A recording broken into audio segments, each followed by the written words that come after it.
Gilles Pélisson, merci de votre présence.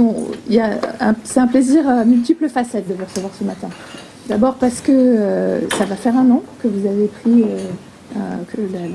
les rênes du groupe TF1. Donc ça veut dire qu'il y a beaucoup de choses à partager. Et ça, c'est un plaisir pour nous. La deuxième raison, c'est que TF1 est, avec la Société Générale et Orange, qui sont là et que je salue et que je remercie, notre partenaire sur la chaire. Évidemment, il y a une troisième raison, qui est votre proximité avec l'ESSEC. D'abord comme ancien étudiant, parce que vous avez étudié à l'ESSEC avant de poursuivre vos études à Harvard. Et puis, vous avez été un alumni très actif. Vous avez présidé le conseil de surveillance pendant longtemps et vous avez œuvré à la création de la fondation que vous avez présidée jusqu'à ce que vous rejoigniez TF1. Vous connaissez bien les loisirs et le divertissement, puisque vous avez passé plusieurs années à Euro Disney, vous avez dirigé. Vous connaissez bien les telcos, qui sont évidemment des acteurs structurants de notre marché des contenus. Donc, d'abord, à plusieurs reprises au sein de Bouygues que vous avez dirigé et dans le groupe Suez aussi, à la tête de Luce. Et puis, vous connaissez bien le service, qui est important aujourd'hui dans une industrie de contenu qui met l'utilisateur véritablement au centre, à la présidence du groupe Accor. Sur le parcours d'un patron, effectivement, Judith vient de le dire, vous avez travaillé dans pas mal de boîtes, vous avez connu pas mal de crises. Est-ce que vous avez l'impression qu'un patron, c'est quelqu'un qui est là surtout pour gérer des crises, qu'on a encore le temps de se préparer pour le temps long, la vision, ou que finalement c'est de plus en plus difficile dans le monde d'aujourd'hui de prendre le temps de la réflexion? Est-ce que vous êtes pompier, architecte? Comment est-ce qu'on répartit son job quand on dirige des entreprises aussi diverses que celles dans lesquelles vous avez travaillé? Je crois que la première mission d'un patron, c'est d'abord de donner du sens. Donner du sens à ce qu'on fait. Et moi, je me suis attaché, je crois, dans ce sur quoi on passe le moins de temps en général en tant que manager, puisque par définition, la hiérarchie vous permet d'avoir une certaine autorité et donc de pouvoir dire à des collaborateurs, tu vas faire ça, enfin du genre, pose pas de questions et fais ce qu'on te dit, d'expliquer le pourquoi. Se lever tous les matins quand vous êtes, le terme technique c'est cast member à Disneyland Paris, qu'on est en janvier, qu'il fait froid, et que c'est pas forcément une journée folichonne à Marne-la-Vallée, c'est un moment, c'est quoi le sens de cette mission? Le rideau va se lever à un moment, il y a des gens qui sont venus, qui ont économisé, pour qui ça va être un moment privilégié de leur vie de vouloir découvrir peut-être Disneyland, mais c'est pareil dans un hôtel, c'est pareil quand on va aller dans une émission de télévision, etc. Et donc à un moment, c'est vrai que même si vous êtes payé au SMIC, même si c'est difficile, même si c'est pas facile, c'est le fait de se dire, ok, on fait tout ça, pourquoi? Et on va donner du bonheur, on va donner du divertissement, on va apporter quelque chose aux gens. Chez TF1, c'est partageons des ondes positives. Alors quand j'étais à l'ESSEC, je crois qu'on devait parler de plans à 5 ans, voire peut-être à 10 ans. Enfin, certains des professeurs, certainement émérites, parlaient de plans à 10 ans. Bon, aujourd'hui, vous le savez, dans une entreprise, alors notamment dans les médias, vous êtes content si vous avez un plan à 3 ans. Voilà. Mais ce qui est très important, dans un deuxième temps, après le sens, c'est évidemment d'avoir un cap et de maintenir ce cap. Alors après, bien sûr que la vie est faite de crises, d'aléas, de choses qui sont improbables et non attendues.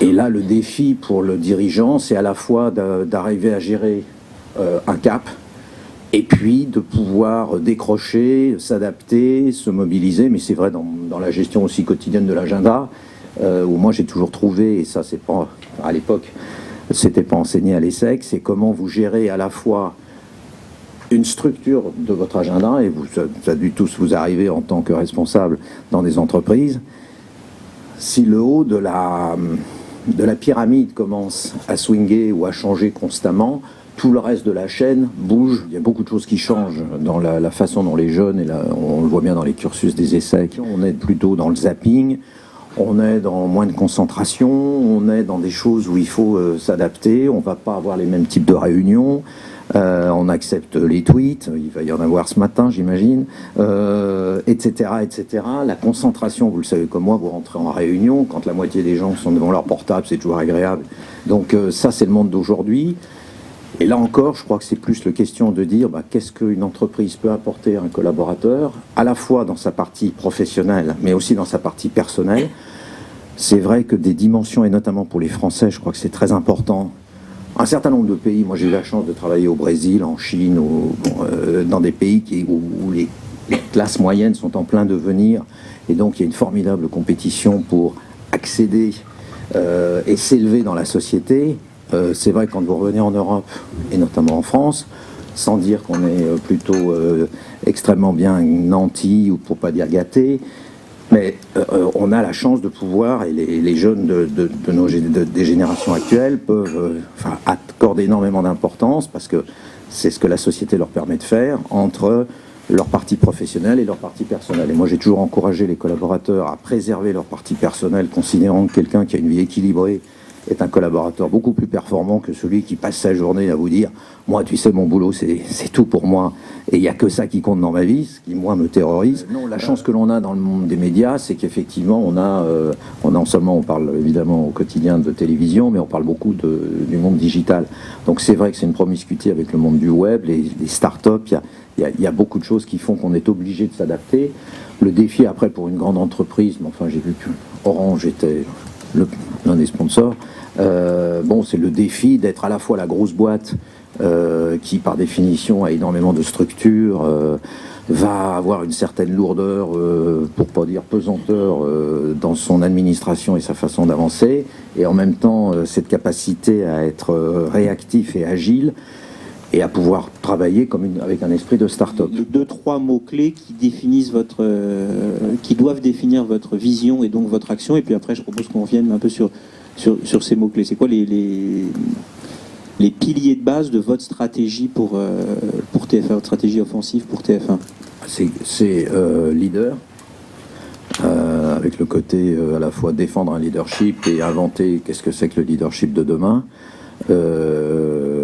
C'est continuer à faire rêver, c'est-à-dire la force des contenus. Quand on est dans un groupe de médias, c'est par définition avoir des contenus qui sont suffisamment forts pour rassembler et faire rêver. Et puis il y a cette notion de réinventer le modèle économique. La grande bataille que l'on a, c'est non seulement de parler chaîne TF1, mais surtout groupe TF1, puisque désormais on a 5 chaînes en clair, 3 chaînes sur le payant, qu'à partir de là on peut mener des batailles. Moi je suis un grand fan depuis mes années Disney du branding et des marques, donc on avait beaucoup travaillé chez Accor avec un portefeuille de marques, en essayant d'avoir un groupe hôtelier qui ait des marques les plus différenciées, les plus complémentaires possibles. Ça veut dire quoi? Ça veut dire qu'à un moment, personnaliser, incarner ces plus petites chaînes dites de la TNT est un véritable enjeu.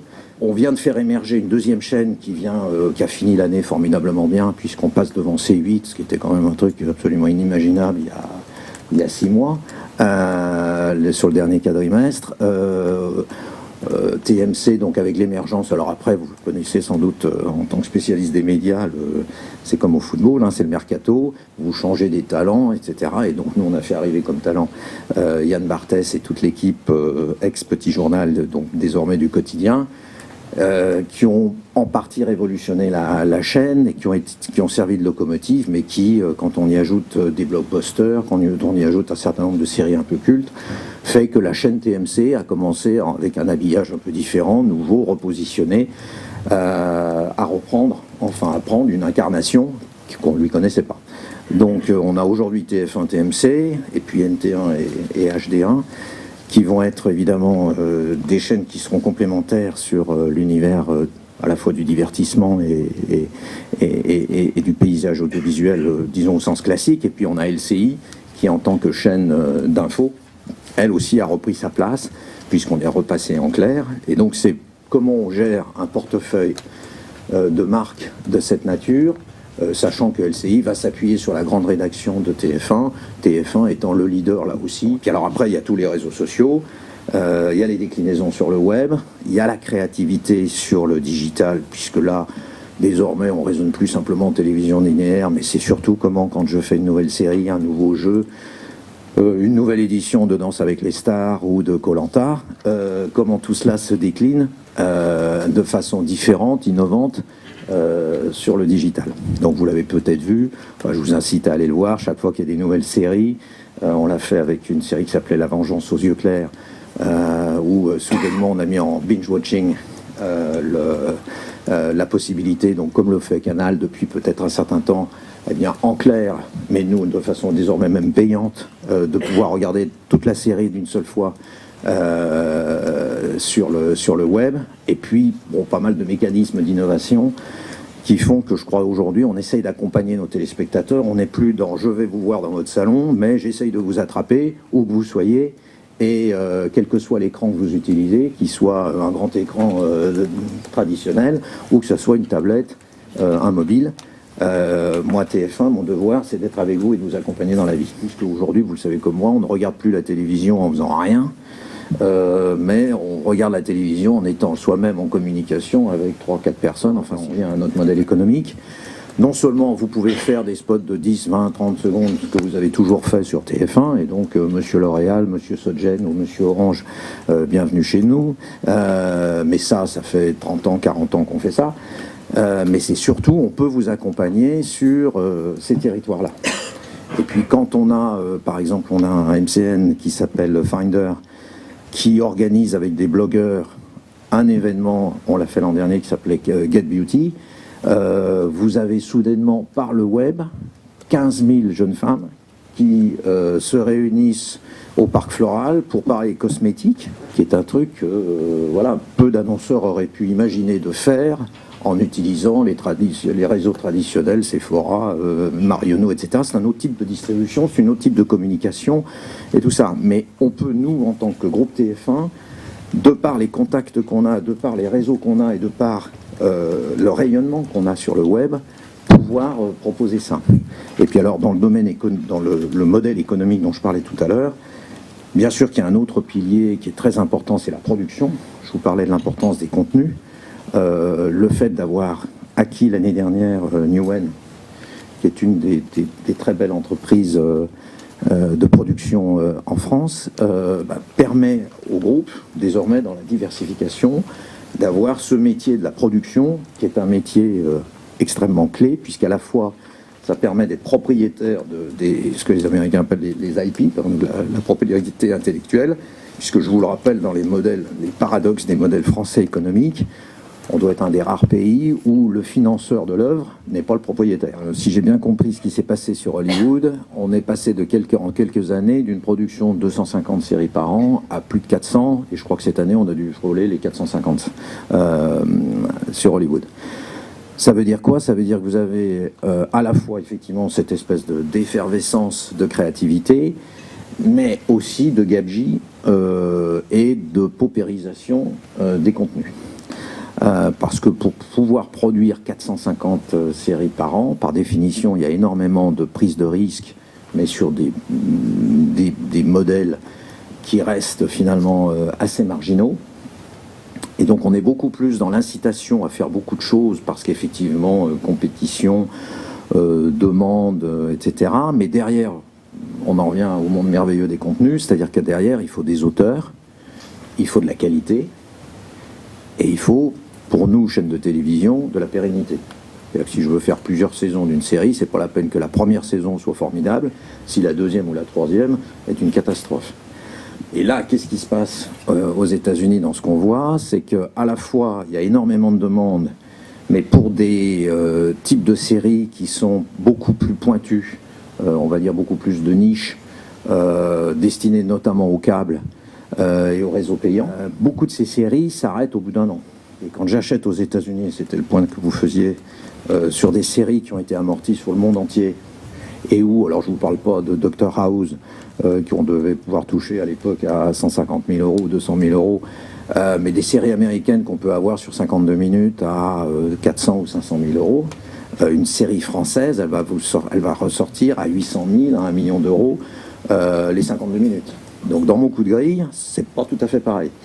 Donc à un moment, on se retrouve face à ces défis, c'est-à-dire à la fois, oui, la fiction française, on a des talents, on a de très très bons auteurs, on a de très bons producteurs, mais à un moment, le modèle économique, il est quand même un peu plus compliqué. Donc on est en train de travailler, et c'est l'une des raisons pour lesquelles, vous le savez sans doute, On a annoncé avec Newen notamment qu'on allait lancer une saga l'été prochain en quotidienne qui fera que, voilà, on va s'interroger sur le fait d'essayer d'industrialiser quelque chose de façon à faire baisser des coûts et le faire de façon intelligente tout en ayant quelque chose d'assez exceptionnel. On va tous avoir dans le futur, on composera nos bouquets de chaînes et on fabriquera nos chaînes comme vous fabriquez aujourd'hui votre page d'accueil sur votre PC ou sur votre mobile et vous avez choisi vos apps et c'est plus... je suis passé par les télécoms, il y a 10 ans ou 15 ans, on vous fournissait une page d'accueil où vous n'aviez pas le choix et puis elle n'était pas du tout modulable. Aujourd'hui, il n'y a pas, quand on ouvre chacun de nos portables, il n'y en a pas un qui se ressemble parce que quelque part, chacun a fait ses choix. Après... On est beaucoup dans comment choisir. Vous le savez, qu'en tant que consommateur, quand vous vous baladez dans un supermarché, un hypermarché ou un magasin ou sur Amazon, vous allez faire vos courses, trop de choix tue le choix, quoi. C'est-à-dire que quand j'ai tellement de trucs dans lesquels je peux choisir, oui, bien sûr qu'en tant que consommateur, je suis flatté, je suis émerveillé en se disant « Ah là là là, qu'est-ce que je peux faire ?» Après, quand il s'agit de décider, c'est quand même très très compliqué. Au-delà de tout ce qui pourra se passer dans la façon, la capacité à pouvoir commander plus facilement, restera à éclairer le choix des téléspectateurs, enfin, ou des spectateurs ou des internautes, en fonction de l'écran et du moment où ils seront, pour se dire, voilà, connectez-vous, voyez ça, regardez ça, ça peut être très intéressant pour vous. Ça, c'est un vrai défi. Sans aller jusqu'aux technologies auxquelles David fait référence, des initiatives comme Molotov, pour TF1, c'est positif, c'est un danger? Un danger, non. C'est plutôt, oui, non, c'est dans l'air du temps. C'est-à-dire que c'est l'ergonomie, c'est l'amélioration de l'ergonomie. Nous-mêmes, on se pose beaucoup de questions sur le fait que l'OTT est forcément une façon de consommer telle que je viens de le dire. Donc c'est vrai qu'à la fois, ça se veut être assez novateur. Nous, on passe beaucoup de temps à regarder ce qui se passe aux États-Unis, donc les Hulu, Roku, etc. On connaît assez bien. Et je pense que ça fait plutôt partie de l'ère du temps. Aux États-Unis, on voit une tendance très nette aujourd'hui à la convergence entre telco et médias. Le câble opérateur Comcast a été un acteur massif qui a racheté NBC il y a quelques années. Aujourd'hui, AT&T, qui est une forme de Orange, veut racheter Time Warner HBO. Quelle est votre vision sur cette convergence? Est-ce que c'est deux métiers complètement différents? Est-ce que ça doit être des partenariats? Est-ce que ça doit être de la consolidation? Comment est-ce que vous voyez la logique économique et la logique aussi, l'intérêt des consommateurs et des groupes? Comment vous voyez les choses évoluer sur ce terrain de la convergence? C'est assez compliqué parce que d'un côté, vous pouvez vous dire effectivement, il y a une véritable intérêt à ce que, et notamment on le voit au niveau des telcos, d'avoir accès au contenu de façon à pouvoir essayer de différencier ce qui devient de plus en plus une communauté, à savoir, voilà, je vous offre tant de bande passante, ou je vous amène la fibre si je m'appelle Orange, ou si je m'appelle Bouygues Télécom ou SFR. Et donc, qu'est-ce qui va faire que derrière, vous achetez l'abonnement et vous avez cette relation avec votre client, notamment sur le triple play et la télévision.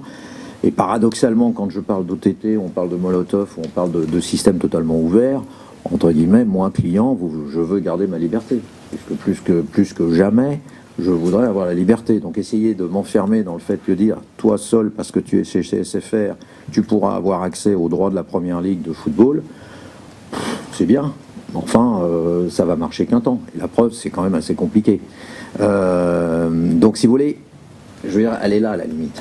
Donc, historiquement, chez Bouygues, on est dans une situation assez asymétrique, où effectivement, d'un côté, on est, nous, en tant que TF1, leader, et donc, par définition, je le redis ce matin haut et fort, nos grands amis sont Orange, sont Free, sont SFR et sont Bouygues Télécom par définition, parce que je suis le leader du marché et que donc moi, sur les 20 et quelques millions de box en France, par définition, je suis ami avec tous ceux qui ont des box dans les foyers français et par définition, je dois travailler avec eux. Donc on a 2 POC en cours chez Orange et on travaille et je suis allé voir Cablevision aux États-Unis parce que je trouve que les expériences que Altice et Cablevision ont fait, notamment pour l'Addressable TV, est très intéressante. Je suis pas sûr que enfermer le téléspectateur aujourd'hui ou le consommateur dans un monde où Il y a la course à l'exclusivité, ça fait partie effectivement des gimmicks pour essayer d'attirer le chaland et de dire ah bah si vous êtes